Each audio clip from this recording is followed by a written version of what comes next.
Games T20 world cup చాలు అవుతుంది. ఎవరైనా వాట్సాప్లో కానీ, ఫేస్బుక్లో కానీ, ఇన్స్టాగ్రామ్లో కానీ స్టేటస్ పెట్టే వాళ్ళకి ఒక్కటే చెప్తున్నా, ఎందుకంటే మనం పెట్టే కొద్దీ మనకు ఆశ అనేది పెరుగుతుంది టీమిండియా మీద. మన టీమిండియా ప్లేయర్స్ బాగానే అన్ని మ్యాచ్లు ఆడతారు, ఆ 2 గేమ్లు మాత్రం బాగా ఆడాడు. ఎందుకంటే మన వాట్సాప్లో పెట్టి ఈరోజు మనమే గెలుస్తున్నాం, అట్లా చేస్తున్నాం, ఇది గెలుస్తున్నాం పక్క అనుకుంటాం, కానీ మనకు నిరాశనే తగ్గుతుంది. చిన్నగా సెలబ్రేట్ చేసుకోండి. ఎవరైనా కామెంట్ చేస్తే చెప్పండి వాళ్ళకి మేము ఈసారి గెలుస్తామని. ధోని హయాంలోనే మనం కప్పు లేపాం.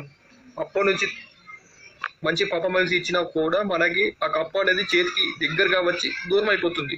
అందుకు చెప్తున్నా ఫ్రెండ్స్. మొన్న ధోని అన్న ఒక కామెంట్ పెట్టాడు ఇన్స్టాగ్రామ్లో, కొత్త టీం పెడుతున్నానని. మీరందరూ చూశారా? ఇంకా దానికి సంబంధించిన వీడియో కూడా బయటికి వచ్చింది, ఒకసారి పోయి చూడండి ధోని ఏమంటున్నాడు.